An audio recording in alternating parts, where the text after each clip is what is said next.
moving into the laboratory so we can get the show started. I hope everyone's doing well so far today. We will be with you in just a moment. Dun dun dun.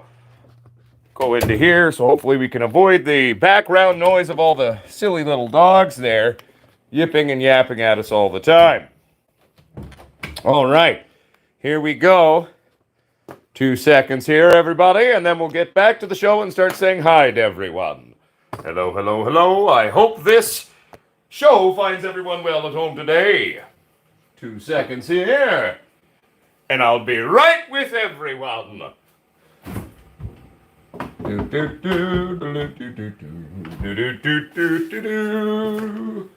All right, here we go. Turn that light on there and put that in there. All right, there we go. And we'll turn this one on here. And there we are. Hello, my friends, and welcome to Potsquatch Growers. I hope everyone's having a wonderful day so far. All right, let's go first to the beginning. We'll say hi to everyone like we typically always do, and then we'll go from there. What's happening, Julio from Denver? Good to see you. What's happening, Jacob Postma? What's up, Crown Can in the house, everybody? What's happening, buddy? What's up, Happy Dude Grows? All right. What's happening, Derek Cloud? What's up, Paul Johnston? Ryan Leach, what's happening, Paul Johnston? Banger, what's happening? Ozzy Big Buds, good to see you. Dr. Weedman, welcome to the show, my friend. Clay S., good to see you. Jersey Born Roman Genetics, good to see you, man. What's up, Casey Denton? Welcome to the show. All right. What's happening, Clay S.? Good to see you. Skull Y, good to see you, my friend. You have a question. Skull Y says, is it a bad idea to flower a mother plant that have been topped many times? Not necessarily. I mean, at the end of the day, if you're ready to flower that mother plant, that's completely okay if that's where you're at. So I say go for it if that's where you're at. Red Claws, what's happening, man? Good to see you. What's up, Eugene Dolan? Good to see you. All right. I'm doing well, buddy. I hope you're doing well as well. What's happening, Johnny? Karaoke, welcome to the show. Thank you very much. Yes, it is a shorts kind of day. I've been slowly puttering around the house and working on sort of starting to pack stuff and get things going in that regard. What's happening, Vic Victor? All right. What's happening, Stories with Steph? Good to see you. Welcome to the show. What's up, Dustin Kaufman? Good to see you, baby. All right. Ooh, harvest day for you, Joe Quadruple 7B. Well, welcome to the show, and I am super stoked for you. That is a classic strain, my friend, Lemon Haze. I grew it a lot back in the hood days before I became truly obsessed with Kush. What's happening, Unknown? Welcome to the show. All right. What's happening, Grimity? Grimity, what's happening, buddy? Good to see you. Well, hey, I hope you have a good day at work. High as fuck happy hour. What's happening, boys? Good to see everybody. These are our friends from over in Alberta, everybody. They have their own show. I think they do it, on Saturdays? Is that when you guys go live? They do a fun little show there that they've gotten going, and they do lots of fun giveaways, and, well, they get high as fuck. I mean, that's kind of the point of the show often, too. What's up? Good evening to you as well, Dr. Weedman. All right, Mel Star, good to see you, baby. What's up, Stefan Robinson, the master of graphics of our little ragtag company here. I love it. What's happening, O'Shea Ferrero? Good to see you. All right. Ooh, thunderstorm. That's something we don't really get a lot of here in British Columbia, and I will say I do miss them. Ryan House Swope says, it's been out of it for a year. What's a few good strains for 2021? Well, I mean, at the end of the day, as many know, I'm not really a fan of New Age genetics, so obviously I'm always going to, suggest some old school stuff. If you've never played with some of the old school genetics, trying to find some of those could be a lot of fun for you in 2021, Ryan House Swope. Some of my favorites obviously would be Hindu Kush or classic purple Kush, and old school master Kush, some of the Burmese Kushes, some of that Congo action, a couple of other different ones like that. It all depends on the kind of the mood you're into, right? But that's what I would say. What's up, Jesse L? I hope you're doing well. Good to see you, my friend. Roman Reckless, good to see you. I'm doing well. All right. Nice. What kind of fly traps did you go with, Alex Squatch? All right. What's up, Chris McGarry? How you doing? I'm doing well. Yeah, and I do apologize to everybody. The fact of the matter is, it's just crazy times for us here at Potsquatch Growers at the moment, trying to get everything ready for the move and then doing all of the 1001 and sundry items that are required for me to kind of get going. Also, too, Mrs. Potsquatch lost a very close and dear family member the other day as well. So that's sort of been one thing that's been going on, and sort of working on that as well. So shout out to her and her family right now, and just my thoughts are with you, and I'm really sorry that you all lost someone you were so close to. Also, to one of the things I'm working on is getting all the internet set up. So, for example, I'm actually switching from my normal internet provider is typically Shaw. But for the new lab, I am actually going to be switching to a new internet provider. I found out that the new house and the new lab is in fact on the TELUS Superfiber network, and I'm going to be able to get their gigabyte service, which will give us upload speeds of about a little over 900 megabits a second, which will be perfect for the new show and all the new cameras and the new set we're building for everything, to kind of keep the quality going. You know what I'm saying? All right. What's up, Brandon Dosty? Good to see you, my friend. You're trimming. Nice. What are you trimming up, man? What's up, Greg Manley? Good to see you. Welcome to the show. All right. Dale Ski. Good afternoon. How you doing, buddy? Good to see you. What's happening? Robert McVetti. Good to see you. I am also sorry for her loss, my friend. It's one of those hard things. It was kind of like her pseudo mom. So Mrs. Potsquatch lost her mom about 5 years ago to cancer. And then at the end of the day, the woman she lost was basically kind of her cousin, but it was like her pseudo mom. So she's doing her best to put on her good face. And sadly, with COVID, she can't go to the funeral or go be with her family. So it's hard. It's hard, but sadly, there's not much I can do about it. Stupid, bloody COVID, right? But yes, that's right, Jesse Ellen, and it'll be well over 900 megabits. So I realistically should be able to get an upload rate of about 920 to 950 at the new house. And given the way fiber works, we will have uncontested bandwidth. So it'll be great. So the new show, we're going for, like I said, we've been sharing, we're going to be stepping up all of our game, both in terms of our videos and editing the videos really silky smooth, as well as using Streamlabs. So we're really going to have a really big change in terms of the quality of the show. I can't wait to see how it looks. It may be a bit of a learning curve for us at first, playing around with the Streamlabs, but we will work it out and figure that one out. Hey, thank you very much, Jimothy. Much love back to you, and I'm always happy to help with my humble 2 cents. What's happening, Malcolm Smith? Good to see you, buddy. All right. Alex Squatch says, I got some Red Dragon VFT and a Dinoa Miscopula Green Giant. All right, very good. I've never heard of either of those, but it sounds sexy. Now, are those sats or are those kind of more of an indica reality? What's happening, Wonky Donkey? Good to see you, my friend. Oh, no worries. Never late. I'm glad you're here. Oh, I know, Dale. It's going to be fun. And at the end of the day, we will be moving forward. I've been playing around with sort of different ideas. Right, exactly, High as Fuck Happy Hour. It'll be a fun learning curve for the new shows and Streamlabs. I mean, it's not rocket science. I think once I do a few shows with them, I'll be a little bit more comfortable with sort of how to make it work. But with the new bandwidth and then using Streamlabs, like we'll be able to upload extremely high resolution video, extremely high quality audio, and it's going to be a very different reality for everyone at home watching the show. So I'm pretty excited about that. And the good thing is like I said, so going forward at the new lab, as I've shared before, we're going to be having a flowering room that's basically perpetually going, right? So I'm thinking at least we're going to have at least 3 kind of 4x8 sections or areas.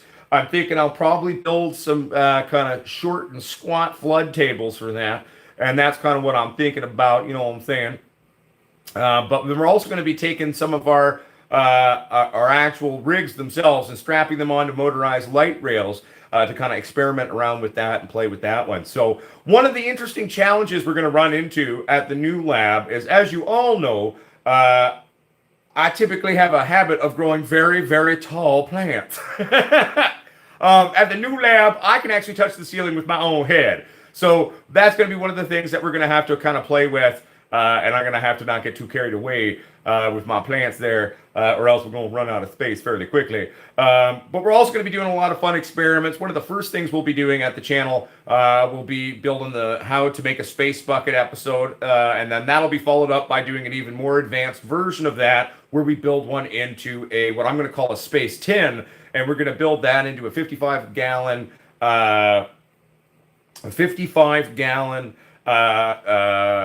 oil drum. No scrog.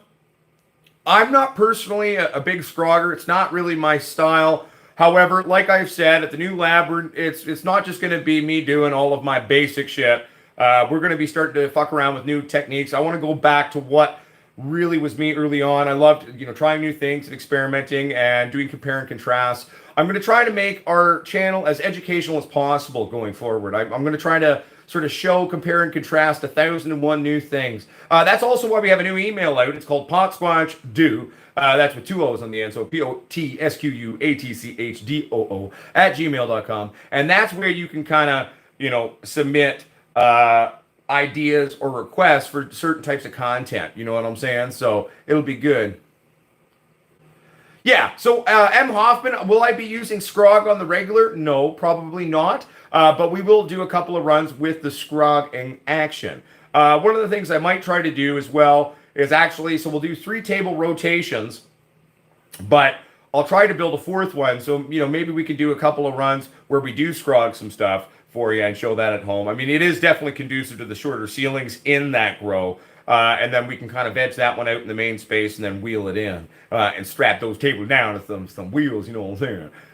One of the other good things is I am going to be excited to show, where there's a bunch of cool little nifty little closets, nooks and crannies in the new house. It was built in 1967, so we're going to do some closet grows. We're going to be doing some tent grows. And eventually, hell, I might even do an auto for everyone, as much as I hate autos, as we all know. But I want to try to maximize everything that we can do. NY is going recreational in about 100 years. Well, Joe Quadruple 7B, I will hope that it will happen sooner than that, my friend. I will keep my prayers and positive thoughts going out there for that one. Do an outdoor hydro run? Maybe, but I'm not going to be doing any outdoor plants at our own place. 1, because I got lots of neighbors. 2, my actual licensing, I always do strictly indoor license. I don't like splitting outdoor and indoor on my licenses. It's also just vastly safer. Sadly, in Canada, often people will try to rip you off if you're running stuff in your yard outdoors. And so I just don't need the attention. I don't need that. But we may go sneak off into the woods and do some guerrilla grows for educational purposes for you. You know what I'm saying? So it'll be fun, though.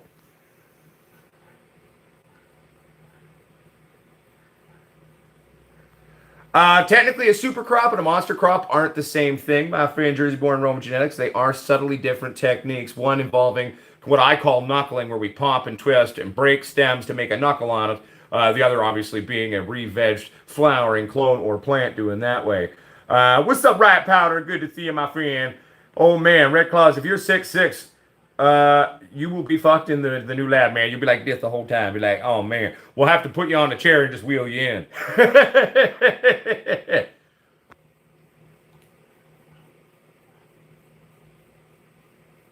No, Skoa, I have not seen that. I'm a very busy man, so sadly, a lot of the times, I don't really spend a lot of time on YouTube watching other stuff. I'm pretty busy on that. Obviously, when people ask me to check out their channel and come check out some of their vids, I always do my best to do that. But typically, I'm just so busy all the time that I sadly don't get to sit and just sort of enjoy watching content for fun. It's just one of the trials and tribulations of trying to build everything and roll multiple balls up a hill at once. But I am looking forward to going forward with all of this, man. And, I will do an auto or two just for the fuck of it for people so you can see it. It's not going to become the main basis of our grow. But at the end of the day, like I said, at the new lab, we've got more than enough space to do 1,001 different kind of little experiments and play around with different stuff. So really, I want to give people at home sort of the content they want. And, one of the things I'm looking forward to as well is, maybe we can do some super soil runs where we'll, mix our own super soils and kind of go from there and see if we can actually create a proper super soil. See how affordable it is. But also the general concept behind that is we just bloody water the thing and then we'll see how the plant goes. Hell, then we can do a compare and contrast to a non-super soil where we're using bottled newts and see what happens. It'll be interesting, I think, my friends. It's all about playing around. Yes. So Julio from Denver, for about a year now, a lot of people have been asking for me to make kind of more cloning videos or a more comprehensive cloning video. So obviously we are starting from scratch with plants. So we're going to have to get some other plants going first. But once we have plants that have grown to a sufficient point where we can actually clone, That is actually one of the first videos that I intend to make. Is a very silky smooth, extremely comprehensive and all-inclusive how-to cloning video. We're going to go on over all different types of cloning and playing around with a bunch of cool stuff. So yes, that'll be one of the videos sooner rather than later that we make. And also getting your ideas in or requests for content now is smarter, because the sooner you get them in, the sooner we'll be able to kind of work it into your regular scheduled programming.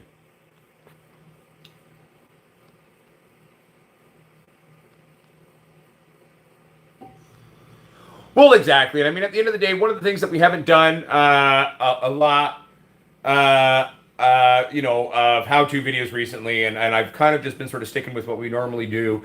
So I'm really excited to basically embrace being the Potsquatch and just sort of spending every day, all day. This is what we do now. So it'll be fun. You will be shocked, I think, when you see the difference in terms of the video quality, especially when it comes to our edits on our videos and all of that. It'll still be crazy fun time. Still going to be my crazy ass doing things in my styles. But it'll be a little bit easier to watch for those of you at home.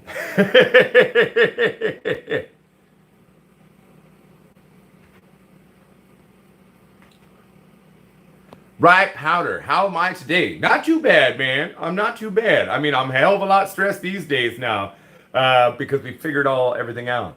Request for content. Lasers. Johnny wants lasers. Well, we'll see if we can incorporate lasers into the show at some point for you, Johnny, just for fun. All right. Okay. Victor says, hey, Potsquatch, do you feel that teas are necessary if you're already using a good base nutrient? No. Teas are not required if you've already got a good nutritional base system. Teas can make a great add-on. They can also make a great primary, depending on how they're made. So really, I mean, as I always say, there's 1,001 highways to the same destination. As long as you've got a comprehensive base feed system that's covering all your bases, your primaries, and your secondaries, then you should be fine. I wouldn't worry necessarily about that, and you should be good to go.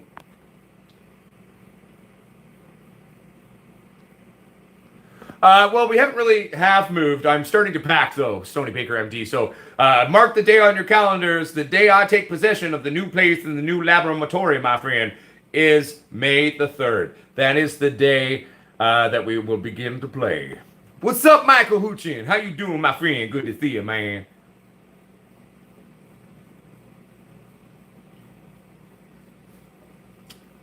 That's right, Jersey-born Roman genetics. Now, instead of negative stress, we will be,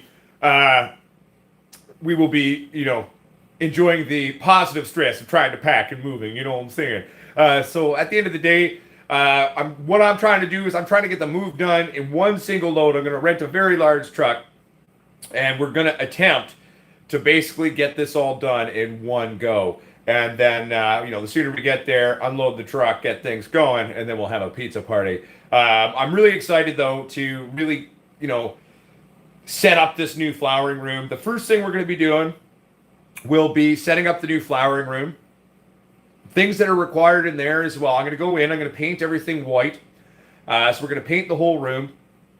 Then we got to basically set up. We're going to go out to the back. We'll pull out the table saw, and we're going to build some kind of little drain tables for ourselves to use. I'm sick and tired of using drop trays now, so I'm going to try to steer away from that in the main flowering room, and we're going to get those going. And then we're actually hopefully going to, I intend on trying to strap our lighting systems. Big shout out to Country at Hurt Finley.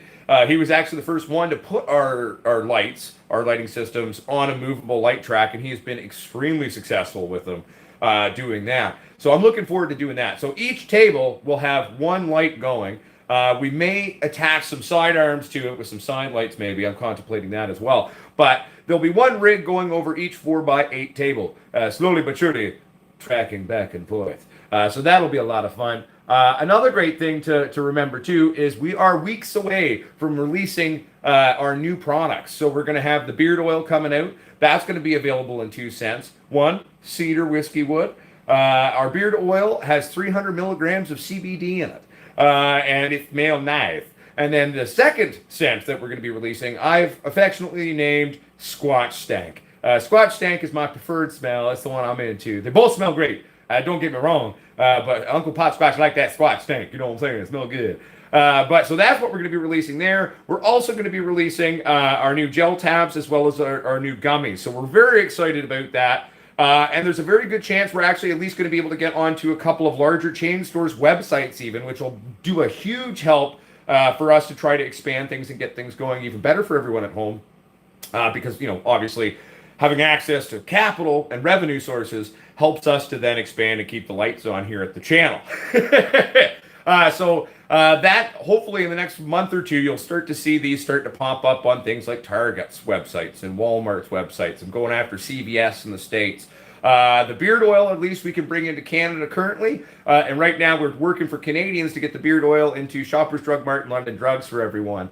But man, wait till you smell these things. They're custom made scents done for us. I requested sort of certain types of things. So they did a custom blend on these specifically for our company and for the community. And they came out nice. That cedar whiskey wood is nice, you know, and that squatch tank is also nice, man.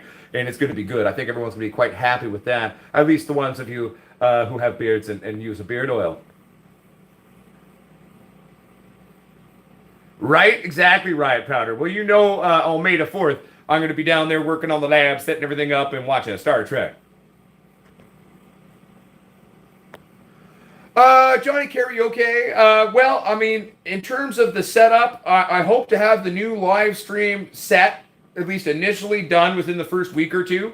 The real trick for me will be basically ordering some of the equipment. So once the sale of the house goes through, I will have access to the funds to order the few little tidbits I need to finish everything. So we've already got the supercomputer to run the show. I just need to buy a new SM7B microphone. I'm going to be ordering some new cameras because I'd like to do kind of a wide shot and an uptight shot, and we can kind of mix that in. Then I got to play around with it a little bit. So hopefully within the first week or two will be when we start doing the new Fancy Pants live streams on our little set there. And realistically, I'm hoping to have the flowering room at least built and done in the first 2 or 3 weeks. And then I'm going to start some little babies here now before the move. And once we've got plants that are ready to be cloned or grown out to test, and then we'll like slowly start working plants into that flowering room. Once we get that main flowering room up and running, well, then we can also start playing around with some of our secondary experiments, you know, doing our tent stuff, doing our breeding, doing the space buckets, and doing all that kind of stuff. A few of the videos that I've made in the past, I might even attempt to remake them and make them a little bit more comprehensive and more fun, shall we say. So, working on all that, you know what I'm saying?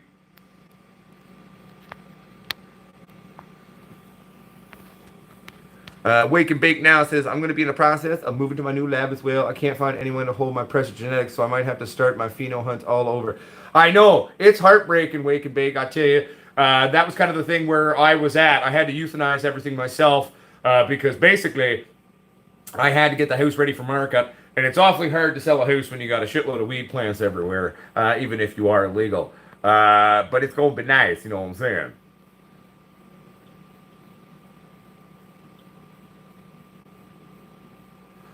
Brandon Dosty, you could do that. I have played with plants where you put them on kind of like a Lazy Susan style motif and doing it that way. But in order to move your plants, you're going to require vastly more power and engine power than you will to move your lighting system. So really at the end of the day, it's in terms of efficacy and energy consumption, it's better to move your lights, not your plants. It's just you need a bigger motor and more setup and more of a system set up to have the plants themselves moving. So really at the end of the day, I'm going to start at least, to start anyway, we're going to just move the lights because it's a little bit easier.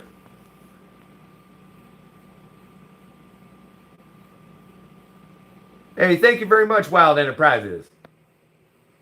Robert McVetti, we will release all the formal prices as well as be ready for sharing what they will be for wholesale retailers to bring them in once they are ready for market, aka I'm currently still waiting for all my pricing from my partners right now. So we should have all of that information and know what things will be coming to market MSRP-wise very soon. Actually, I should probably send a text or an email today to follow up on that because I requested that from them about 4 or 5 days ago. So I'm hoping to get that any day now.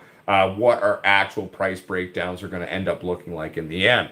So we are excited about that. Yeah, so Joe Quadruple 7B, a big part of beard oil is it's not just for your hair. Because remember, when the hair grows out of your face, it's already dead. A big part of a beard oil is actually to take care of the skin. Think of your skin, your face skin, as kind of your medium for growing the plant or the beard, as it were.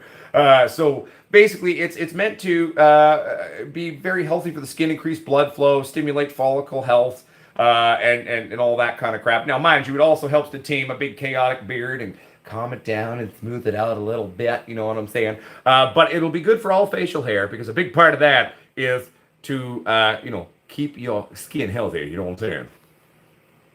What's up, Edward Evans? How you doing, my friend? Good to see you, my friend. Rock and roll.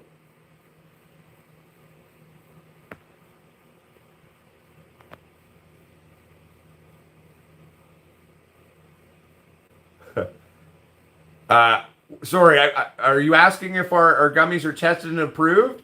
They have been tested, and they seem really good. And they are produced in an FDA-approved facility. So they are totally legit, and they're legal ones. So, but I'm not quite sure if that's the question you're asking, my friend, Dapper Ninja. All right.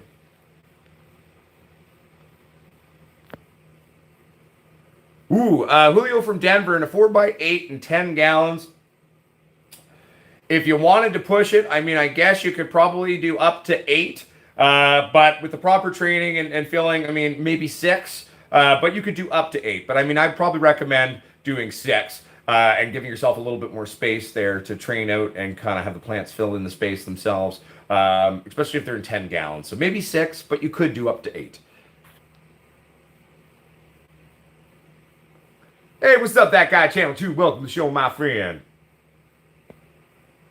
Yeah, right, Joe Quadruple 7B. I mean, I myself typically will go with like a 5 to a 10 gallon often. But like a lot of my close friends here in BC, like my one guy, man, he runs strictly 3 gallons, and that's his happy place. He always does very well as well. So, I mean, at the end of the day, it also really has to do with sort of how much time are we having these plants in the 3 gallon. And as long as we're not vegging them in the 3 gallon for too long and go fairly soon into our flip, then you can totally be very successful rocking 3 gallons. And then, a little bit easier to control as well when you go with the slightly smaller pot size. Typically for myself, 5 gallons, kind of the minimum, but most definitely. Okay, well, I've already done that before, That Guy Channel 2. Turning the whole plant on a Lazy Susan that's a motorized on a bike chain is something I've done a few times back in the hood days. But at the end of the day, I prefer moving my lights, not spinning the plant. It just is it's a better use of power and efficacy, and an easier install as well. The old idiom I always was taught was, work smart, not hard, and and that's just kind of my 2 cents on it, right?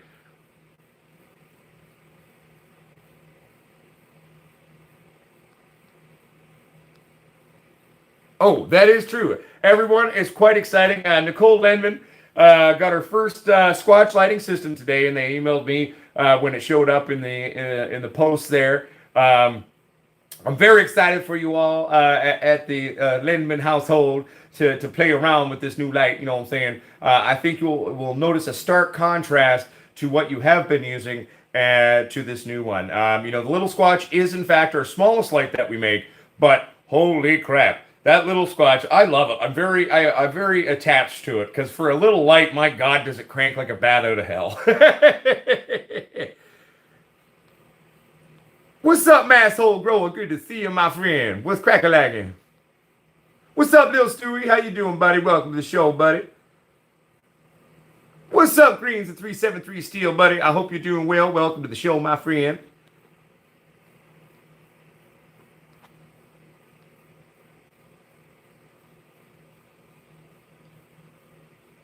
Oh, no, and that's cool. No, right? And That Guy Channel 2, that's totally a legitimate way to approach it. The reason why I don't approach that way is in terms of basic power consumption. Because basically, I need a much smaller motor to move my light. Our lights are fairly light. The heaviest part of our light's really the driver. Now, having the plant spin is pretty cool. And I like your idea of the vertical stuff and having the center-based light and then doing it that way. So we're basically playing with very similar concepts. We're just approaching them in completely different ways. And that's part of the fun, isn't it? I mean, there's 1,001 ways to the same destination. And I think really going forward in the coming years of indoor growing and indoor cultivation, whether it's small scale or larger scale, really playing with some of these, both these space saving ideas and these energy saving ideas, and really trying to make our grows as efficient as possible while still cranking out as much weight as we can, while also dialing in that perfect quad or that high end trips. And that's a good time, you know what I'm saying? So I'm looking forward to all of that, you know what I'm saying? What's up, little Stewie? I mean, Gazzers, sorry. I was reading Mel's message saying hi to Stewie, and then I was trying to say hi to... Anyway, my brain fuddled that way. Welcome, Gazzers. Hope you're doing well.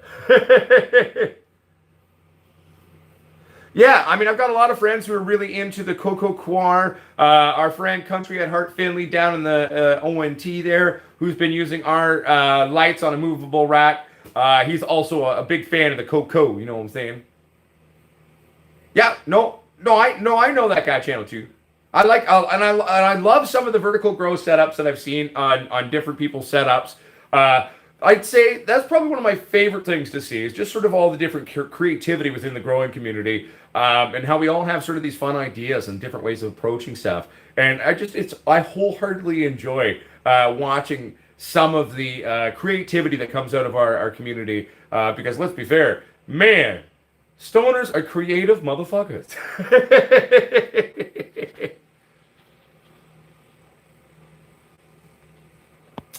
Yeah, so for me, Roman Reckless, I like to have a couple more transplants onto that. So I typically will go until it root locks into solo. And then I'll take that, I'll go to a 1 or a 2 gallon, and then I'll go into my final finishing 5 or 10. And I just find that helps. It really does genuinely help to kind of layer that root ball density of the initial start of the plant. And also just to do the most that we can in terms of our run, right? So, hell yeah. What's up, Irish Wanderer? Welcome to the show, buddy. Good to see you.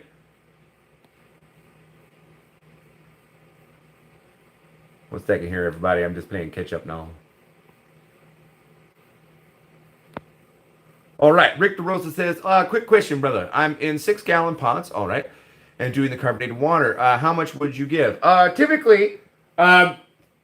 if I'm doing it like in a daily application, I usually will go like a liter on water or feed. So I'll either water or feed, and then I'll do a liter on top. If I'm doing it a couple times a week on a 6-gallon pot, probably about 2 liters to each application. So usually I'm doing 1 to 2 liters, depending on the way I'm approaching it. But if you're doing 6 gallons and you're doing it like a couple times a week, I'd hit it with 2 liters of carbonated water, my friend.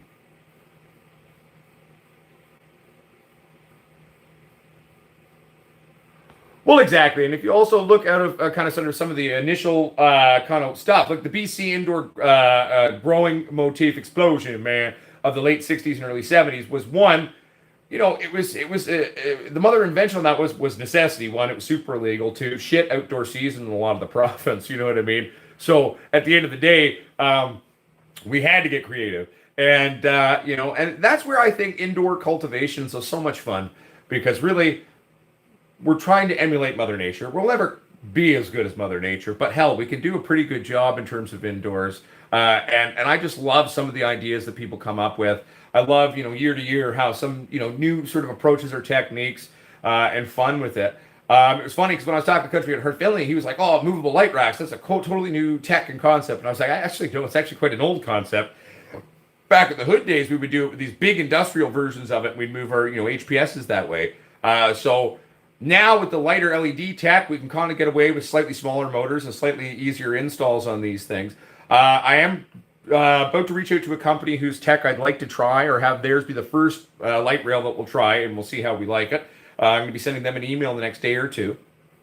I believe, if I'm remembering correctly, most of their setups are about a 6.5 rail, or 6.5 foot rail, I should say. So when we have our 4x8 table, right, we're going to have the 6.5 feet kind of mounted there. We're going to have a double squatch rack kind of mounted over it like this. And that is going to go then back and forth all day, slowly but surely, over the table. And I'm really looking forward to it. Plus, it'll just be fun to kind of watch them all go. You know, I'm excited. It's going to be good. What's up, that girl? How you doing, my friend? Welcome to the show. I hope you're doing well, my friend. Joe Quadruple 7B. Currently, right now, fairly far from the ocean. I did live in Vancouver for over 20 years, so I was right on the ocean there. And I am actually moving much deeper and further east into the mountains. So nowhere near the mountain. Or nowhere near the ocean at the new house. So we're actually going to be up. We're moving to Hope, BC, which is kind of a little valley nestled and surrounded by giant mountains in the Rocky Mountain Range. It's actually extremely gorgeous. It's where they shot Rambo years ago. So it's a cool place, man. You know, look it up. Hope, BC, man. It's a cool place, you know. And it's definitely an up-and-coming place. Still quite small, but at the end of the day, it's going to be nice because I'll actually be able to still walk to a store. I'll be able to order in a pizza. You know, it's going to be nice for me to sort of live back a little bit in civilization. So in one sense, even though it's further in the middle of nowhere, it is absolutely gorgeous. It's got a Timmy's, it's got a grocery store, it's got a couple of bars, it's got a couple of pizza places, it's got a grocery store, it's got a little hardware store, you know. The one thing I don't think they have in Hope directly is a grow store, but I think there's one just outside of it, actually. Because I'm pretty sure the grow store that carries our papers right now is just outside of Hope, BC there.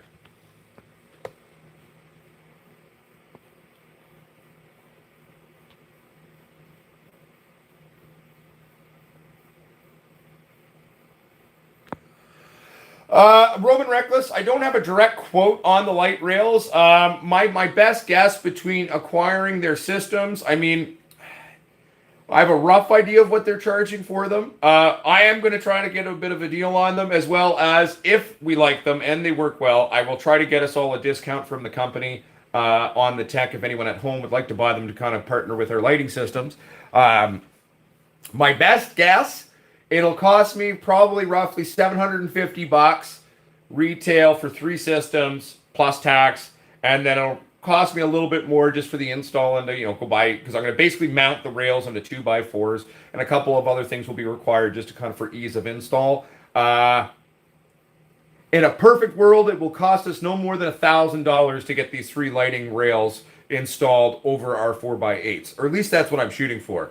But I am also going to ask them. I'll be just like, look, if they're good, I will help you sell them, and I'll help get you out there. And I like to support local companies. So, I mean, hey, send me a few of them, or give me a discount on some, help me get into them, and we'll see. So I'm going to send them an email, make an inquiry, and we'll see what their response is. Even if they're not down, I'm still going to buy them. It just would be nice if they don't mind giving us a bit of a break. And if they end up working well, then we'll see if we can get a discount for everyone at home as well. Because why the fuck not? Right? Greens at 373 Steel. It's nice to see a bunch of people have been joining our Discord server. It's great to have all of you there. It's still fairly new. We're slowly growing the community on there. But for people who don't like Facebook or aren't on the Facebook, we do have a Discord server now, so everybody can go hang out there. Sharing is caring. I do my best to pop on there as regularly as I can, and sometimes, you know what I'm saying. Sam Morris, what are my thoughts on quote-unquote burp lids? Well, self-burping pots or lids, especially when you're using a really large run. Like, let's say you pull down 20, 30, 40, 50 pounds, 100 pounds, 200 pounds, you know. Having a burping or auto burping system is definitely handy, especially when it's a large level grow. If you're only pulling down 3, 6, 7, 8, 9, 10 pounds, I would say, I mean, I'm not going to spend extra money on something that really don't need. So I would say they're great for larger scale stuff. I like that sort of intimate thing of going in and burping them myself. So for a smaller grow, no, but they definitely have their place for a larger scale cultivation, if that makes sense. Because sometimes you just got way too much, you know what I'm saying? It's just way too much. It's you need that auto burping action.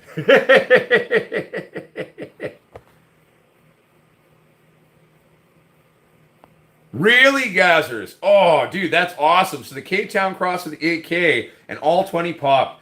Well, Sounds like those seeds came out pretty well. And very healthy, stable, and viable, at least currently. So that's nice. Send me some pictures later. I'd love to see it. Oh, and that's one of the things that's going to be really exciting about that, about the new lab there too, and these new shows. Once we're using Streamlabs, is one, we'll be able to bring people onto the show quite easily. I'll be able to share pictures during the show, videos during the show, and actually kind of mix the show. So like I'll be kind of on part of the screen up here talking, maybe big for a while, then I'll pull it back, and then I can show you all this other stuff. So for example, when like even if during the show someone emails in a picture, I'll be able to like share that picture and we can all talk about some of the stuff that they're sending in.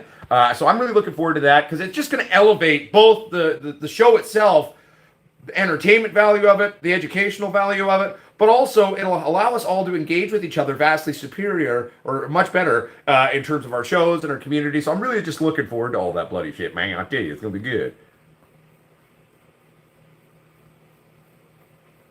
1 second here. I'm reading. It might be near Silver Creek. I'm not sure if it's near Silver Creek, to be completely honest with you. I'd have to check a map. But yeah, no, Hope is a beautiful place. It's where they shot Rambo many moons ago.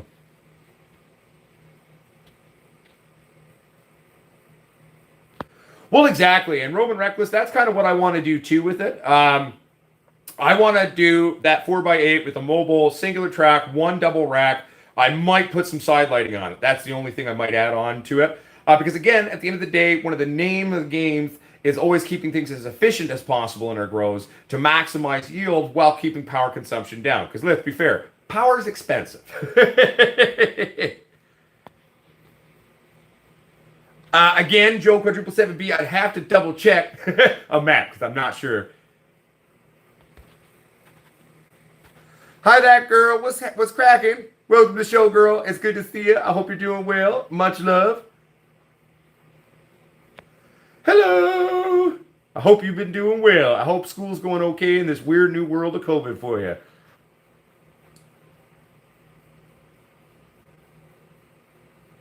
One second here. No. Oh, you're checking Google Maps. Okay, good. So then I'll take your word for it, Joe quadruple 7B, because I'm still kind of learning the sort of the area. And it's funny, when I told my dad about where the new house is, my dad kind of sits there for a second and he goes, hell, the only time I was ever in Hope was when I was passing through it to go somewhere else. And a lot of people in BC are kind of like that. They're like, all right, Hope. Yeah, no, we're going to be turning it up really good. I'll tell you, Lord Frieza, it'll be good. I like that name, by the way. I'm assuming you're referencing Dragon Ball Z and stuff like that. But no, it's going to be good. We're going to be turning up both the show itself, but our production values and all of that kind of stuff. And we're going to be doing a lot of hard work to really elevate our game there, shall we say. But it's going to be fun, you know what I'm saying? It's still going to be the crazy, zany asshole that is Uncle Potsquatch. We're just going to make it a little silkier and smoother, shall we say. What's happening, Buzz Kellington? Welcome to the show, my friend. I hope you're doing well. Rock and roll. Good to see you.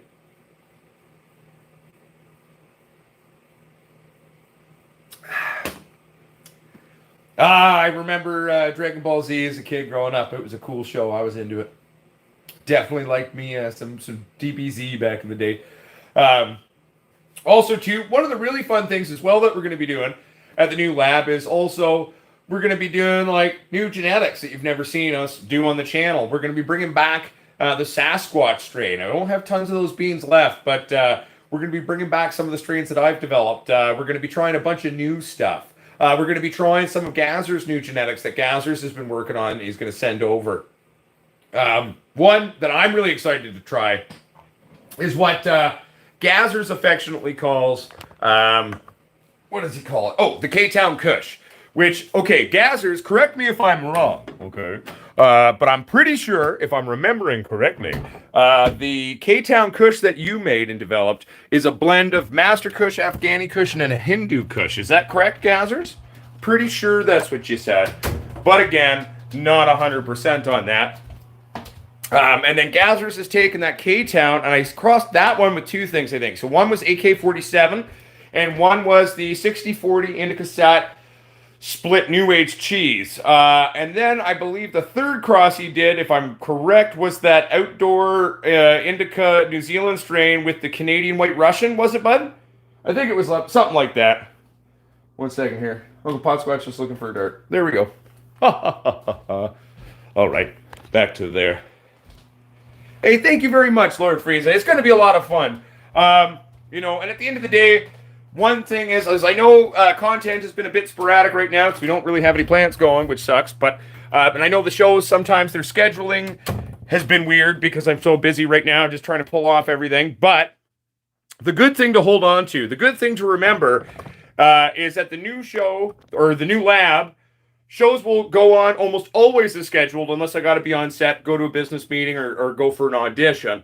But at the same time, we're going to be having vastly more content in general for you to watch. So you're going to have update videos for the perpetual flower grow every week. You're going to have how-to videos being released all the time. You're going to be having update videos on all the side weird experiments we do all the time. So that's kind of really exciting in my humble 2 cents for the new show. And it's just going to be a vastly more enjoyable time for people at home watching.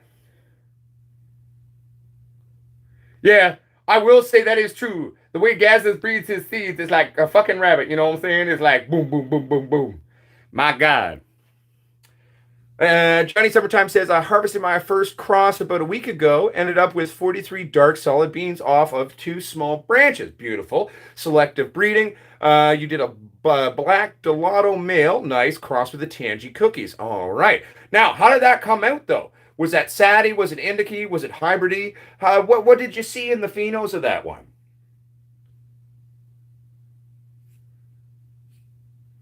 What's the question, that girl? With the confusion, my friend?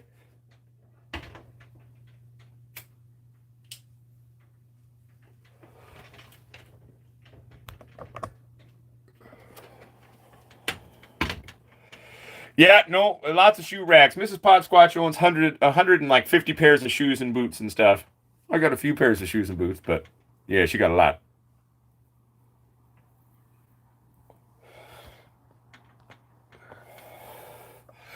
So we're talking about new strains that are being bred and new. I'm moving. So I sold this house, that girl, and I've bought a new house. So we're going to be changing everything on the channel. It's going to be very fancy looking now, professional edited videos and all this kind of stuff. We're just basically trying to step up our game, that girl, and make it a better experience for people. You know what I'm saying? Oh, shit. Valid point, Johnny Summertime. Sorry about that. Good point. You wouldn't know how they turned out yet because you just said that you just harvested them. Duh moment for me.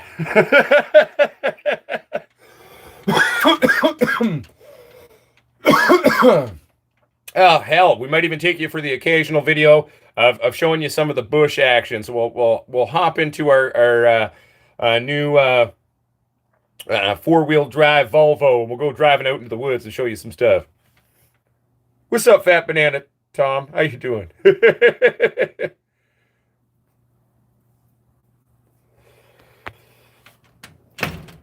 Yeah, that'll be interesting, man. Well, the alien blue strain you were talking about definitely is an intriguing one, that's for sure.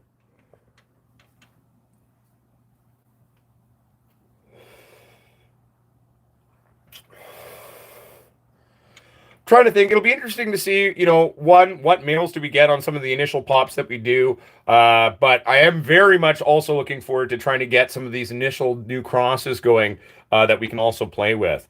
But one thing I'm genuinely excited about is to really take a look at some of the stuff that Gassers has been working on. All the crosses sound really cool, but I think the thing I'm really excited about, though, is playing with Gassers K-Town Kush. That's what I'm looking forward to playing with. It's I'm very excited to try that one. Because Gassers, is it true that your K-Town, if I got the 3 strains right earlier, but those were originally genetics that came from Canada way back in the hood days, right? And then you've been working with them over in New Zealand for many moons gone by? So Stewie, we're going to be starting mostly all from seed at the new place at first. I haven't fully decided what I will pull out of the genetic vault first. I'm thinking about getting a number of things going. Probably the Sasquatch strain. We've got a couple of different types of Bruce banners. I think I've got 2 or 3 different versions of Bruce banner. We might play with that one. I've got a candy caramel something Kush. We might play with that. I've got a Master Kush. Or was it Master Kush with pink? No, it was Northern Lights crossed with pink Kush that we may want to try. There's a bunch of different things I've been playing with. And then also we've got a number of actual land races we've acquired. Now, in my theory, I don't know if they're actual land races or it's been bred by the guy and it was just of land race genetic origin story. But I'll have to double check with the person who I got those from. But I'm very excited about that. I think they'll be pretty cool. Yeah, no, a lot of people are big fans of the Bruce banner, and I've got 3 different versions of it. So lots of new things, though, to be seen. We're going to be both doing things from seed regularly on the channel, but also doing lots of cloning on the channel as well. With the great thing, we got tons more space, so we can actually, have the room to fuck around with that. And that is true. Everyone, the Facebook group there that Nicole has shared, when you apply to join the group, please answer the questions, okay? It is a liability. It makes our life 1,000 times easier because then we can just accept you into the group. And then also there's the Discord link for those of you who are not on Facebook or would like to check out the Discord community. To my knowledge, all you have to do is download Discord and sign up. My name on the Discord is the Potsquatch, so that's me. And also my profile picture is me in a top hat drinking a beer, so you can't miss me.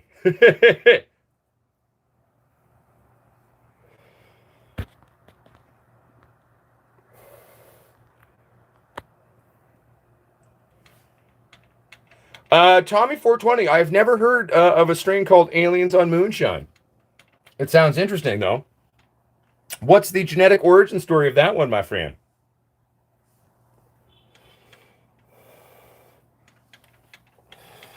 One of the fun things we're going to be installing, too, with the new lab, everybody, is because since I'm moving into a house that really, at the end of the day, is really quite well situated in an actual town. Okay, so we're no longer, for example, on septic there. We'll be tied into the actual sewage.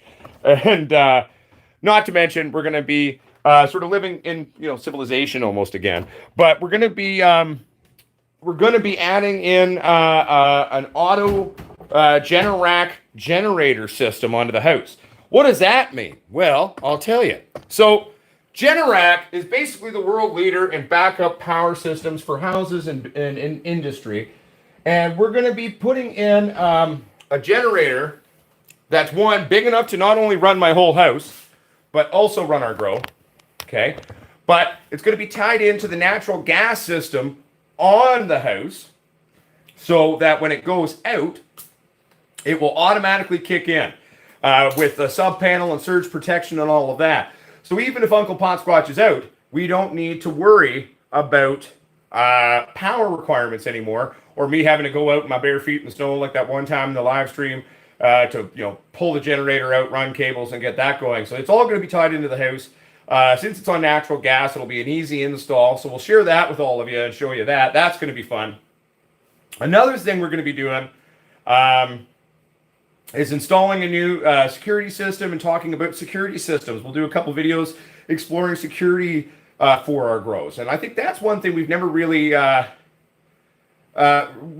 talked about much on the channel will be security and keeping ourselves safe and secure. So we're going to be doing that. The first thing is I'm having a new basic state-of-the-art, security system put onto the house.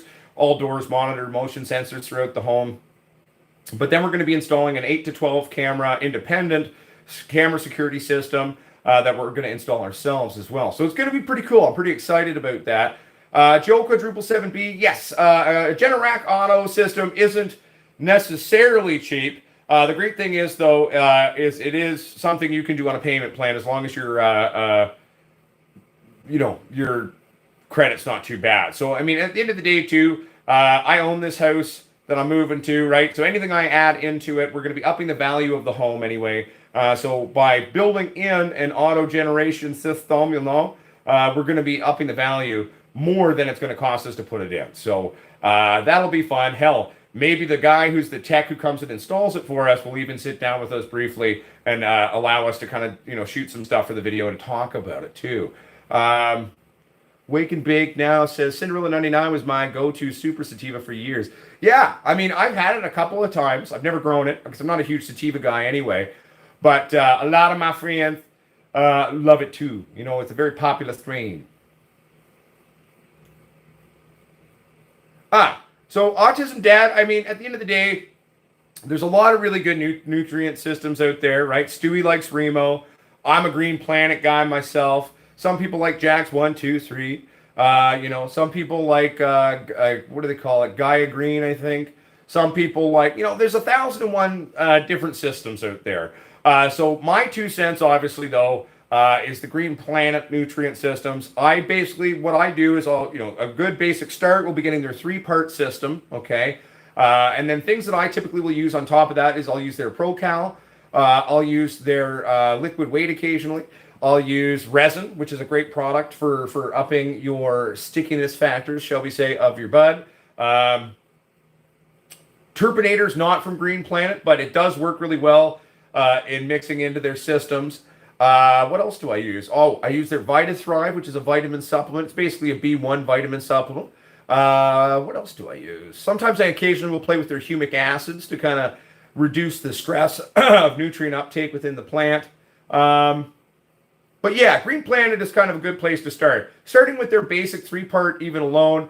If you get their 3-part plus their ProCal, that's your basic base is all covered. And you can be very successful by just running those.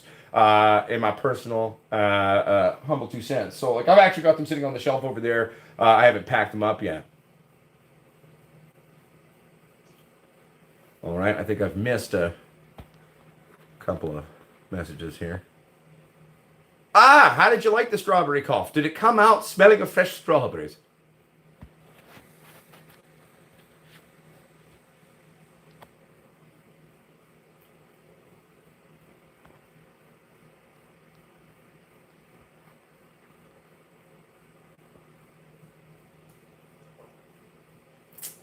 Yeah, and Autism Dad 1212.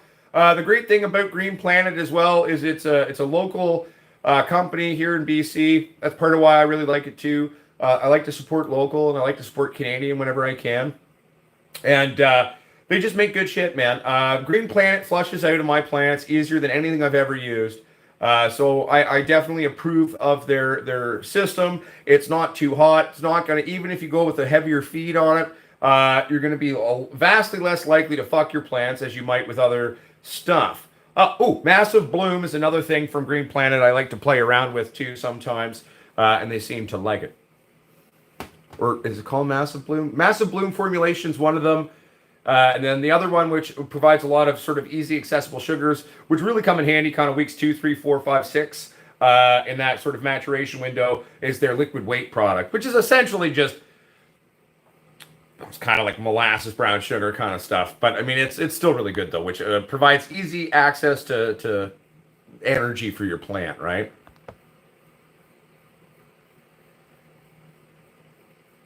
Yes, I know that girl, but your dad's here too, and your dad lets you into the show. So even though we aren't a channel technically for kids, at the end of the day, if your dad's okay with you being here, then it's okay.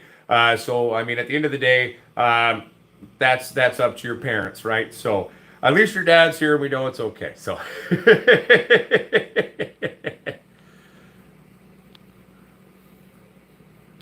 Busby, starting original White Widow next month. Is it an easy grow? Well, my experience with White Widows is it's not too finicky. Would I say she's the easiest grow? No, but I wouldn't say she's over the top hard either. In general, she's not even like a super heavy feeder either. So in that sense, she'll be a little bit easier for you to do. Just prepare yourself that it is sort of some of the old school true White Widows can have a bit of a longer flowering window. So just prepare yourself for that. They will take a little bit longer than the traditional Kush or Indica plant, right? So you are a big kid, Johnny Karaoke. It's okay, that guy channel too. I appreciate it, man. It's all right. Will you contribute to global warming if you add CO2 to your flowering room? Not ton. Not really. I mean, if you're running a giant grow where you have these giant tanks of CO2 and you're running a huge CO2 injection system, that could be an issue. But for using a little bit of CO2 at an at-home grow or personal grow setup, no, you'll be all right, my friend. You should be okay. Good question, though, actually.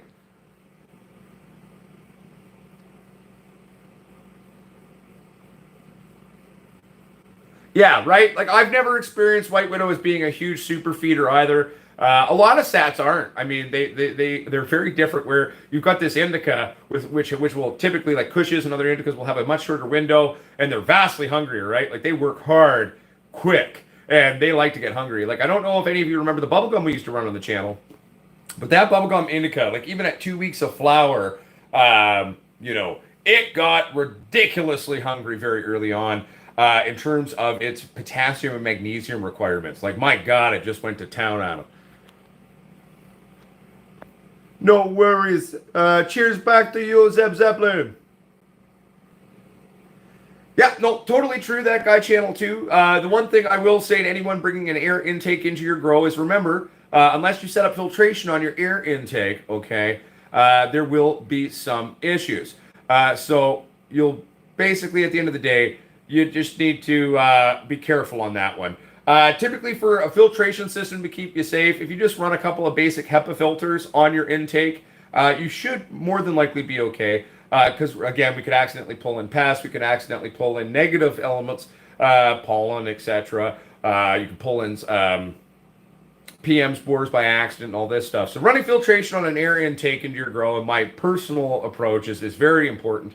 A lot of guys I know do open air concept intakes, which means no filtration, and they typically do okay. But that also will depend on your area as well. So, like, I mean, if you're on like the Sunshine Coast here in BC, it's definitely a little bit easier to get away with it. Where when you go into the interior and inland a bit, then you could be opening yourself up to some problems. What's up, JB Matthews? I'm doing well. How you doing, my friend? Are the old chicken nuggets again? I don't get it. What do you mean, man? What's up, family outcast? Good to see you, my friend. Welcome to the show.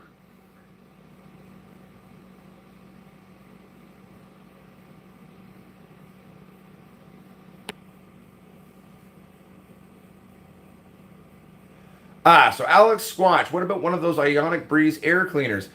You can use it, but remember that an ionizer is using negative ions, which can have negative effects in terms of your grow at the same time. So where you can use them, these days, like I have used ionizers in the past, they're okay. But really, at the end of the day, you're never going to beat just sticking a sheeted HEPA filter or two into that air intake system. Think about it like, how you have air intake on a big building, right? So you've got your air intakes to bring stuff in. There's a bunch of sliding filters that we'll put into those just to filter that air a little bit as it comes in. So really, at the end of the day, that's the name of the game. It's the easiest way to do it. And ionizers will help to a point.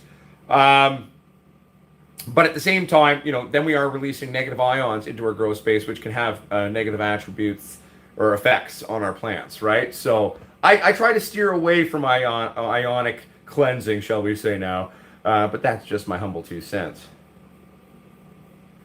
It doesn't reduce the air quality, Alex Squash, but the negative ions that it puts out can have negative effects on the plant, especially on some genetics that are a little bit more finicky, shall we say. 1 second here, make sure I haven't missed anything. Yeah, I know. The indica's got the munchies, Stewie. They eat a lot. And like I said, that the bubblegum indica that we used to run on the channel, man, like she would get so hungry. And the funny thing is like from seed she'd get hungry, but the clones of her, like her children, my goodness, they got even hungrier. Like it was astonishing to see on some of those cuttings and how crazy they just would zap predominantly potassium and magnesium. That's what they got hungry for. So like very early on, you would just see this like huge leaching scarring on your fan leaves, which is where you wouldn't get that if you kind of started really sort of really basically from flip almost within that first week, really going into a heavy bloom feed orientation for them, and then they'd be okay. It's insane to see though. Even for indica, she was crazy. You know what I'm saying? Yeah, they must be stoned. You know what I'm saying? Stuart Parkins. You know what I'm saying? They just hungry, man. But I mean, if you look at indicas in general, they have a much smaller time window and work a lot harder in less time to kind of mature and do what they do. So it makes sense.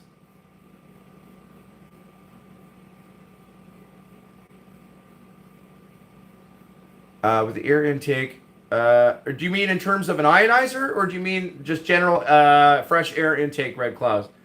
Sorry, I'm not 100% following your question. I apologize.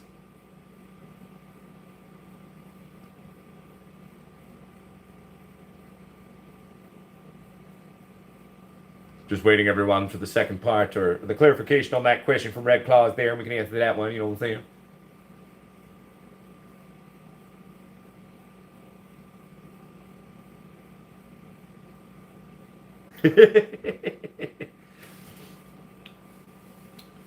So the fresh air. Yes. So at the end of the day, you got to remember that the issues aren't going to be caused. It has nothing really to do with whether you introduce it early on or not.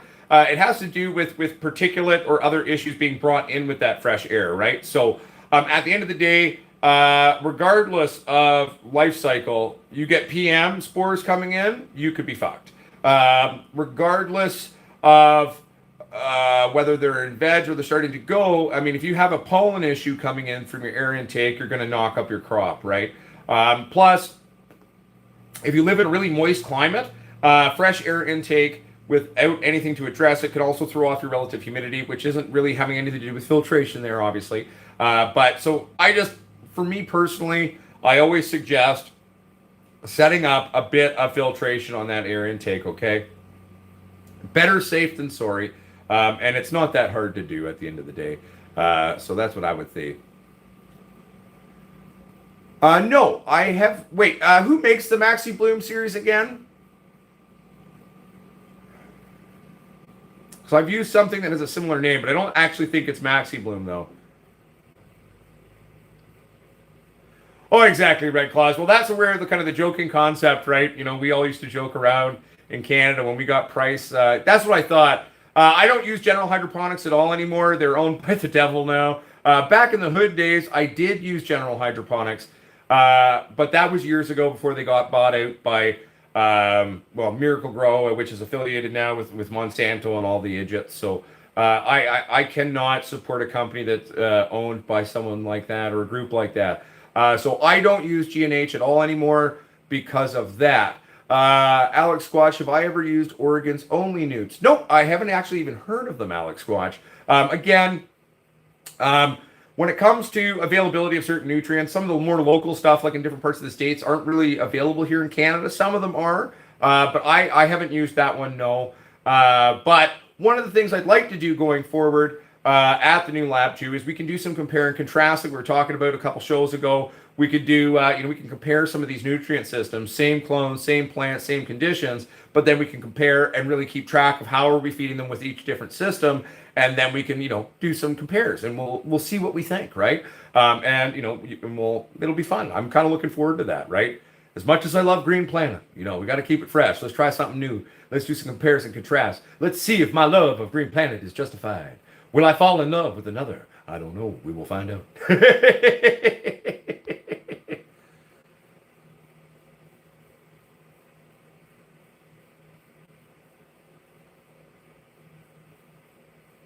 But maybe we can try some of that Oregon stuff if I can get it in the country. I don't know. I mean, it should be able to be shipped into Canada. Whether it is available here, though, that'll be another question.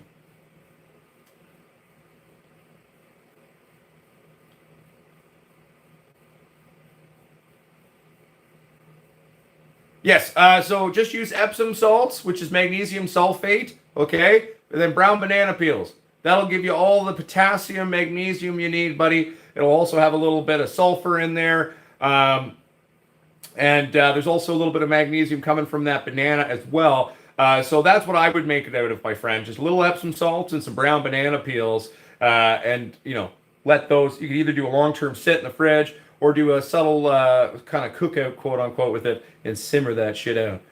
That's what I would think.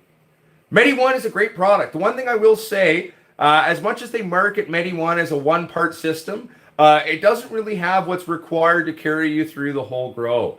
But it is a great thing to use in terms of your initial bloom or initial vegging windows. And I love Medi1. It's a great product. It's a local product from here. It smells absolutely horrible, but the plants seem to love it. But at the end of the day, it is not sufficient enough, in my humble 2 cents, to carry you properly through all your nutritional needs for the full run.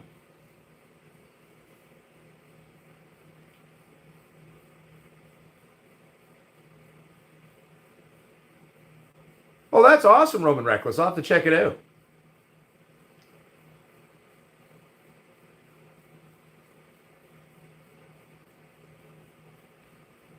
Yeah, so Red Claws, it's no different than a general air intake on a house, though, right? So you just got to go get 1 or 2 slide-in HEPA filters and just run your intake piping with those in there, and you'll be good to go.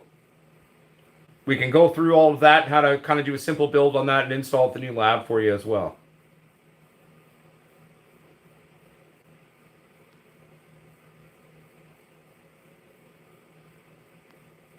Sorry, everybody. I'm just kind of reading now.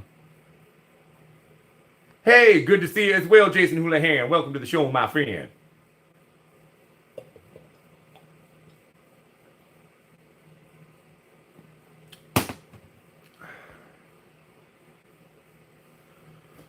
Yeah, right? Medi1 doesn't smell good, but it plants like it. What's up, Justiphase 420? Welcome to the show, my friend. I hope you're doing well.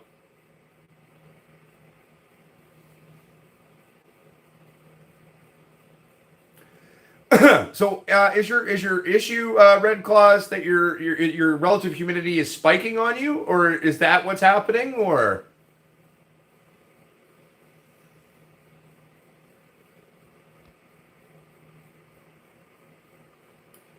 Excuse me. Irish Wanderer, just get some Epsom salts and some banana peels, man. You'll be all right. You want to get a little extra calcium in there, just do some powdered eggshells and cook that all down together. 1 part that, 3 parts water, you'll be good to go. I think he is too. I'm pretty sure he is too, Roman Reckless. I'm pretty sure he's also there in Ohio. Oh, there we go. Soul Price is answering. Good. And for those of you who are seeing the Facebook group that's been shared there are a few questions there that we do ask that you answer. It makes our life 1,000 times easier if you just answer the questions when you join the group. So please just answer the questions, and it'll make your life and our life a lot easier, and you can just have a good time.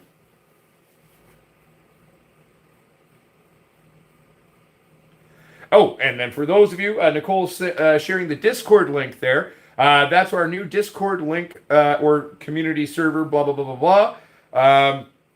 And you will, anyone's welcome there as well. Just treat people with respect. For those of you who aren't on Facebook or want a more secure, safe place to share and be part of the community, check out the Discord server as well. Okay, 1 second. Oh, so you're having really low relative humidity. Red Claws, I mean, at the end of the day, having a low relative humidity isn't necessarily a bad thing. Running a really low relative humidity, especially when in flower, will encourage the plant to defend itself by producing more resin. So I will often, when I'm doing my flowering window, like sometimes I'll put them through a 12-hour period where I drop that relative humidity really low, super dry, because that'll encourage the plant to start packing on more resins within itself. So that little bit of low relative humidity stress can actually have positive things in the long run. Excuse me.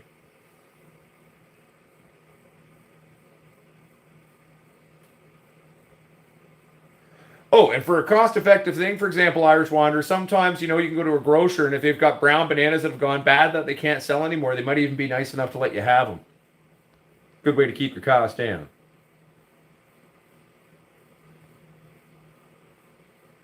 Get a soundboard and put that speech on it? What? I'm confused. What do you mean, Alex Squatch? I'm confused.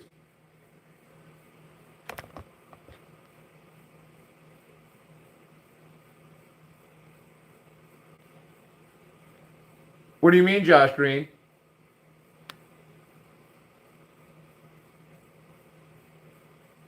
Yeah, no, it's definitely a lot safer than Facebook, Irish Wanderer.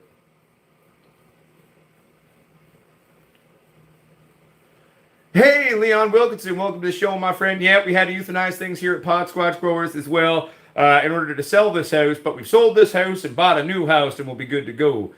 You could totally miss your room to elevate relative humidity as well. I get worried about misting though, just because it can propagate mold that way. I'm a bigger fan of just like, you know what, let's go with the old fashioned, just put a bloody pot of water in there. And it'll evaporate out in there. If you want a little bit of a faster draw, you can take a towel, soak that, and that'll help bring up your relative humidity as well. I just always get nervous about misting around plants, especially if they're in flower, in terms of bud rot and other issues, right? So, but that's just sort of my own kind of notions on things, right? So,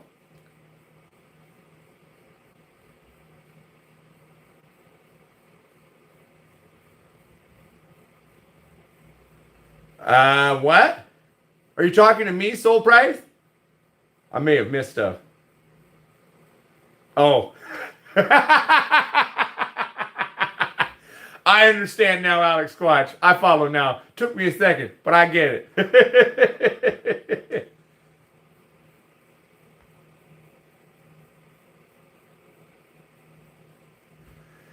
Yeah, I mean, 2023 is a very low relative humidity already, so I wouldn't drop it lower than that.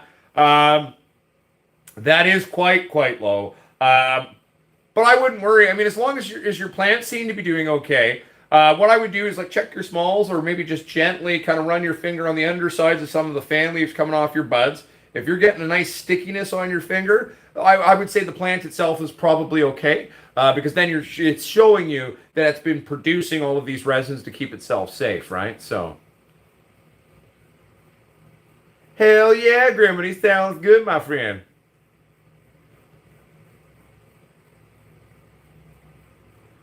Ah, no, but not here. But Josh Green, we're talking about the questions of the Facebook group. So when someone applies to join the Facebook group, there are a couple of basic questions or group rules that you have to agree to and answer properly in order for us to be able to let you into the group, my friend.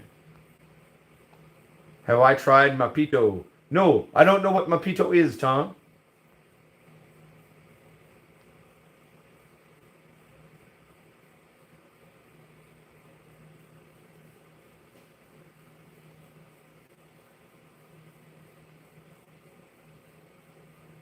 Sorry, I'm just being silly, everybody.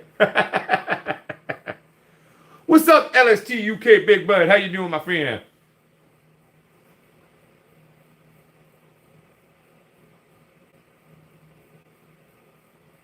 Dude, that's awesome, though. Roman Reckless, I can only eat a little bit of them, right? Because at the end of the day, I'm not great at spicy foods, but I do like a good jalapeno. It was funny. I got a friend here in Canada. He breeds his own peppers, and he's really into that. I haven't seen him in years, but when I used to be a bartender at a pub in Vancouver, he would come into a lot. So he would always bring these peppers, and most of them I knew were dangerous, like one, Reaper peppers, ghost peppers, scorpion peppers, and stuff like that. So I would never try those. But he came in with this one type of pepper, and it kind of looked like an orange bell pepper. And so I go, "Well, is it hot?" And he goes, "No, no, no, no, it's just sweet, man. It's totally sweet. It's not hot at all." But he was lying to my ass. So I was a little drunk and high. So I grabbed this pepper and I just throw the whole thing in my mouth. I start chewing, I swallow it down, and all of a sudden you can see my face. I was all like, "Oh, dear God, no." I was dying from this pepper. And he was like, "Dude, it's not even that hot." And I was in pain. Like, I was dying for a solid hour and a half. It was not good. So be careful with peppers if you're not great at hot.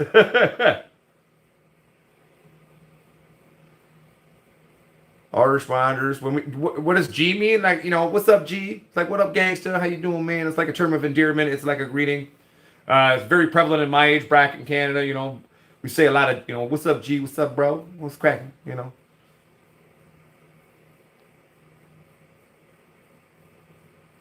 Oh, okay. Well, there we go.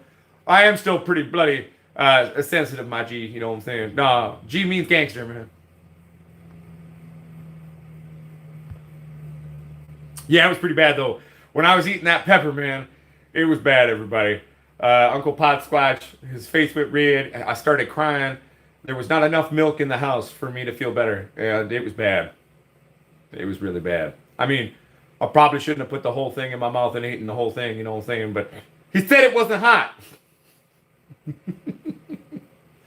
It was bad.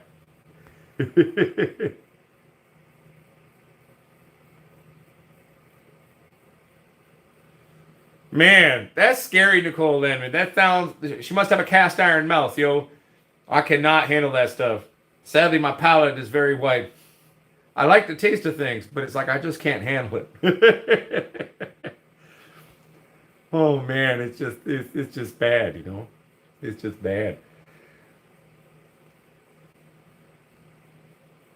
There you go, Irishman. Ain't nothing but a G thing, baby. Yeah, exactly. You got to know.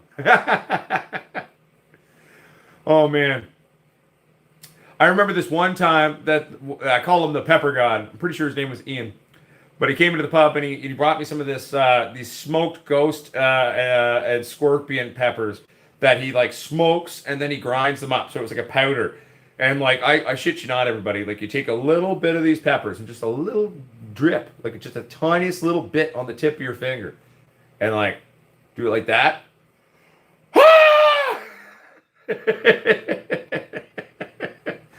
Oh man, it's not for me, man. You know, I got some homies who are like hardcore hot sauce people.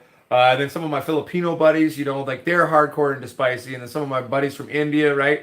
They love spicy, right? And they can handle this kind of stuff.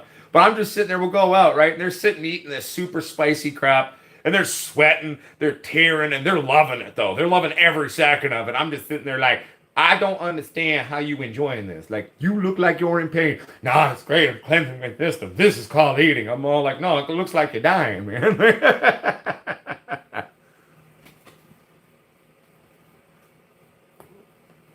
Yeah, I mean, you know, they do say that that spicy stuff can purify the system, right? I'll stick with liquor.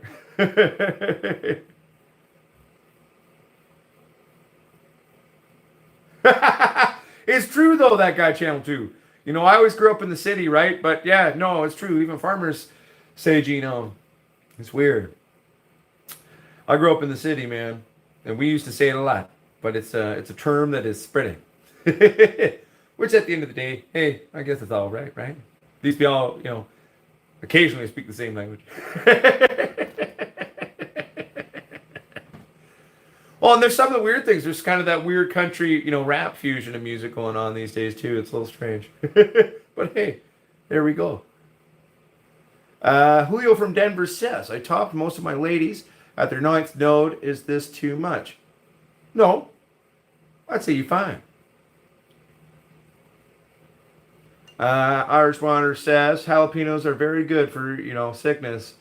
Capsaicin cleans the system. 3 vegetables make you cry. Onions, chilies, and a belt of a turnip. Oh, Irish Wanderer. And there's nothing wrong with that girl, you know what I'm saying?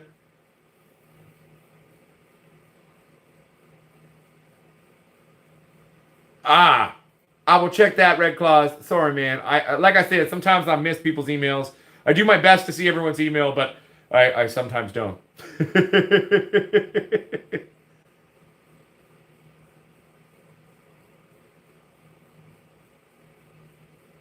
Well, times change, people change, groups of people change, you know what I'm saying? So, I mean, if people want to wear skinny jeans, they can. Like in my day when I was growing up, we all have baggy pants, man, you know. Giant drawers hanging off our ass. Yeah, don't use the N-word, by the way, Irish Wander. Not cool, buddy. I know you didn't mean it in a negative way, but let's be respectful here and not use that, okay? So apologize to people and you'll be okay. I know you're crazy, but it doesn't give you permission to use that word, you know what I'm saying? But yeah, man, it was hilarious. Like we'd all walk around these giant pants hanging off of us, right? And it's all like we walk like this, you know, keep our pants up and our asses hanging up. You know, like, yeah, somehow this is gangster, man. We hood now, right? So I'm like, man, you can't even run away. You can't even do nothing. You ever tried to fight with pants around your ankles? It's really hard. Nothing hood about that, in my opinion. Oh, man.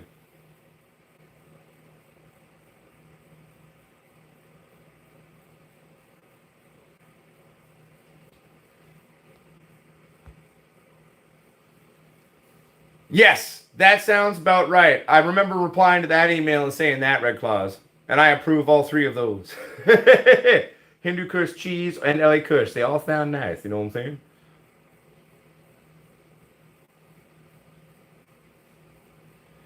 But yeah, like I never understood the baggy jeans. And I'll admit, I did wear baggy pants like that when I was younger. I definitely walked around like that. Uh, don't know what I was thinking now, but that's what was in them. And then now we got the skinny jeans now, and I don't get those either.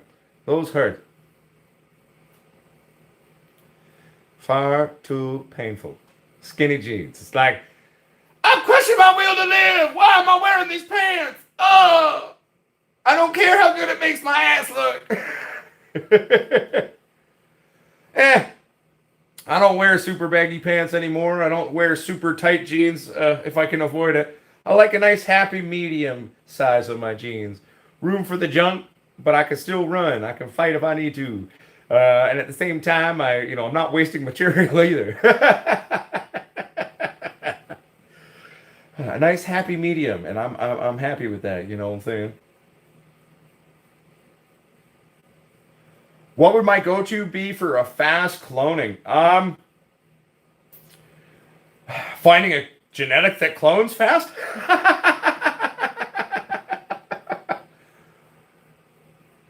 Yeah, no, I feel you that girl. I mean, yeah, skinny jeans just they crush me. I can't wear them, man. I tried for a while, and I'm like, man, why? How is this cool? I do not like this. This hurts.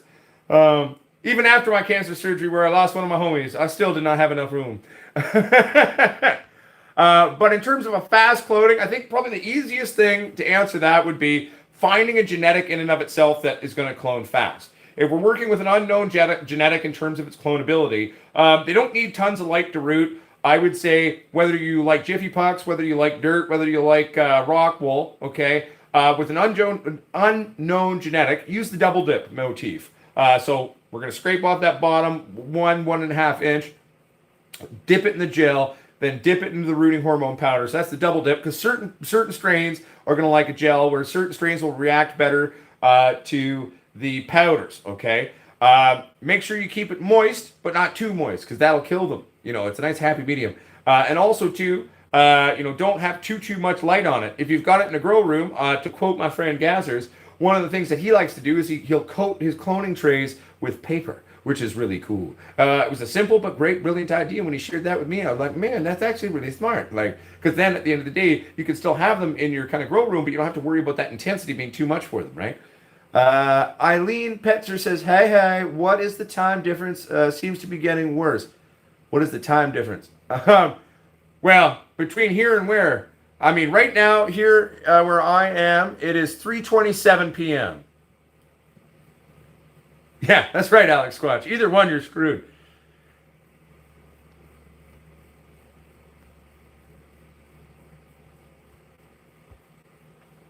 So yeah, greens and 373 steel. I would say a little bit. You do need a little bit of light, right? And another thing is always remember to trim the tips of your leaves too. So what we're doing when we're trimming off the tips of our leaves, okay? We're causing damage to that fan leaf. So we're sending a signal to the brain of the plant, right? The plant's like going to go like, oh my god, my leaves have been damaged. My nodal areas here have been damaged. Oh crap! And I don't even have roots right now. So okay, they gotta grow roots so I can grow new growth and sustain myself, right? Like that's what we're doing, right? That's what's happening in the plant. So trim the tips as well. Trim the tip, just the tip. You're in South Africa, Eileen Petzer. So, I don't know. What is the time? Well, it's 3:27 p.m. here right now, Eileen. What time is it there in South Africa right now?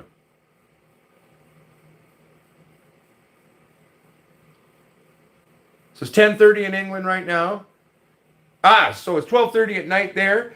So then that would put us at about what? 8, 9, 10? No, let me think here. If it's 3:27 here and it's 12:30 there, 9.5 hours or so, Eileen. But 9.5 hours maybe between where I am and you are. Going forward, we're going to try to get back on track with the normal times, the normal days. So we'll have our Wednesday show, obviously. Typically, that usually has been either at 2 or 3. What time's better? Like, is 2 better? Is 3 better? Is 4 better? I mean, I know the later I go in the day, it'll be harder for, like, for example, yourself, Eileen, in South Africa there. I'm just trying to find the best times for us going forward for the shows. Heck, maybe I should set up a poll and get people to vote on that.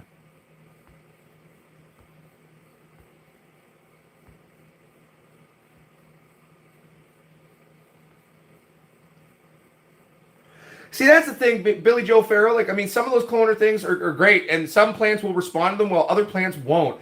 And one of my things I hate about water cloners, even if you've got a shitload of air running through it, they can often get a little goopy on you. But I mean, you can put a little bit of bleach, like just a drop or two of bleach in there, and that'll help keep the water like that.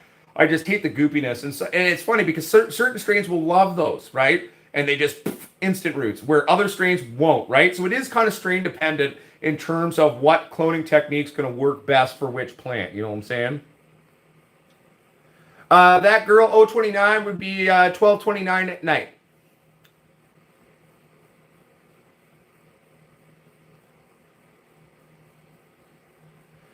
Yeah, so that girl, we got people all over that girl. We got people all throughout Europe. We got people all over Africa. We got people in Australia and New Zealand. We've even got some people that occasionally join us from Russia in the show, that girl. It's pretty crazy.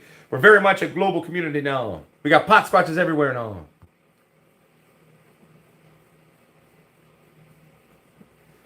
Yep, I'm on West Coast Mountain Time. BC, baby. Same as Cali. California and British Columbia, we're on the same timeline, time zone.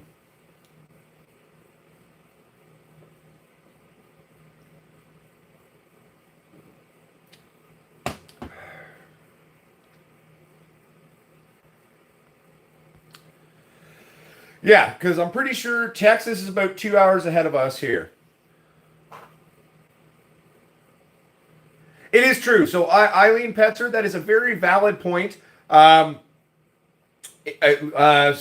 young plants, if you have extremely low relative humidity, can definitely stunt and slow down certain genetics. That is 100% a truthful statement. So that's where one of the few times where I'll say, like, at first, even running a higher relative humidity when they're young can help you get a little boost on there. But at the same time, if you have enough light source and you keep the medium itself fairly moist, you can usually not run into too many issues, Eileen, as well, with that slow growth, especially if we're talking indoors, you know what I'm saying? Yeah, it always trips me out when I think about Australia and New Zealand and how far ahead of you guys, or you guys are of us. It's like, you're living in the future, or am I living in the past? I don't know.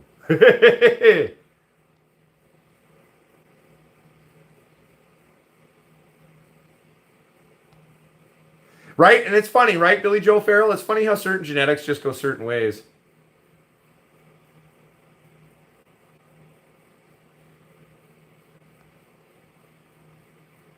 Hell yeah, Eileen. I agree. I'm an indoor person myself. Hide away, out of sight, out of mind.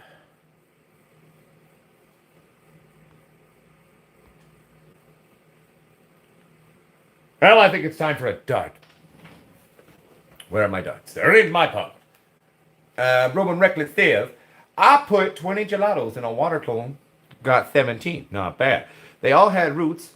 2 put in solo cups in about 10 days. I put 80 gelatos into rooting plugs and a dome, and all 80 rooted after 14 days. So, interesting. Not bad. Now, were they all the same genetic? Excuse me. Oh, yeah, you said that. They're all gelatos. Never mind. I rescind my question. That is true, Medigrow Australia. Time is but a human construct, and time does not exist in a linear motif, even though we perceive it that way. Very true. Oh, it's true. And greens at 373 steel, especially, if it's a dry winter where you're from, that can definitely affect things. I mean, for me, here in winter, it's very wet because we don't really get a true winter here in the part of BC currently where I live.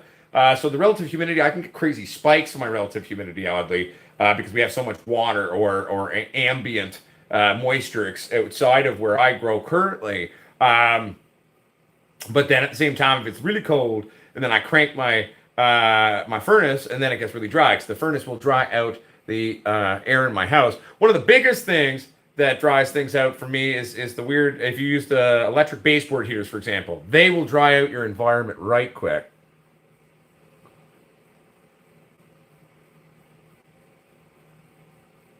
Sounds good, Mel. Thank you for coming to the show, and I hope you have a wonderful rest and have a wonderful day at work. Give them hell, girl.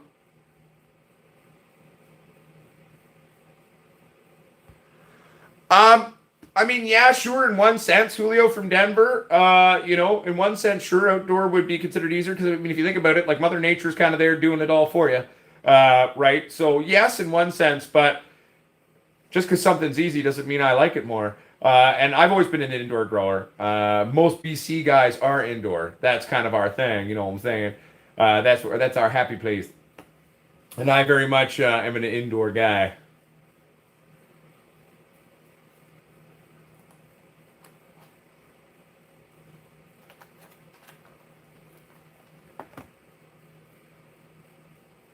Yeah, right. No, I feel you. Green's a 373 steel. That's where I kind of get happy when winter eventually goes away here. Because with running a big gas burning furnace in my house, it wreaks havoc on me. Especially when I go to sleep at night and the air is so dry, and then I wake up in the morning like I'm dying. I've always been really sensitive to really really dry air, especially at night when I try to go to sleep. So that's why I get happy when spring comes.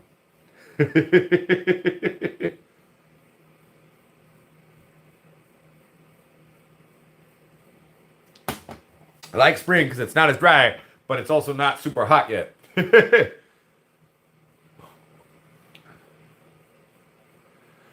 Yeah, Julio for Denver.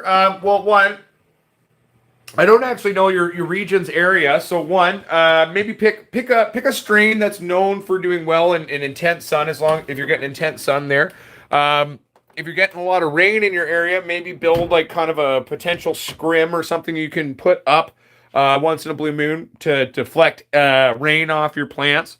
I would say typically most people have better results planting their plants rather than doing them into planters. So if you want to grow some giant behemoths outside, make sure you properly aerate your dirt, but then also plant them directly into the ground rather than doing a bucket.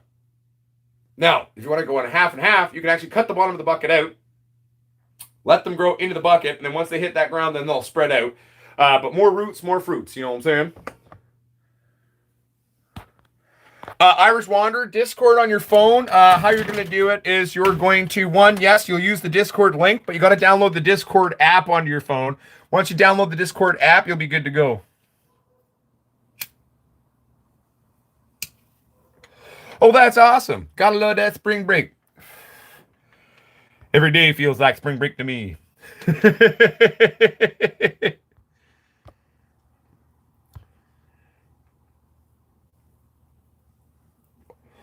But my friends, it's been a wonderful time today. I've really enjoyed. Thank you everyone for showing up and spending time together. I can't wait to get the show back up and running and get us back to our previous glory and even better than we were. For those of you who still stick around, even though right now it's basically dude in the garage, thank you very much. No, that's true. That girl, that's very true.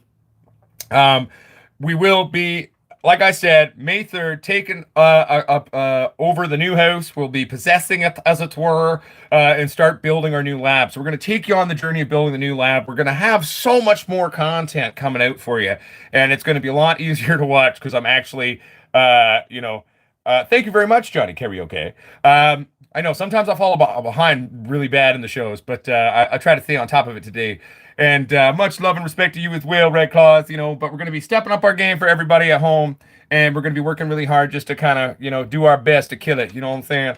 So, long story short, much love. Thank you, everyone, for sticking with us here and being patient. We are like a hairy caterpillar in a cocoon right now, and we will emerge the hairiest butterfly you ever saw. And we're going to be coming out. What's up, Visible Farm Pilgrim? Much love to you as well.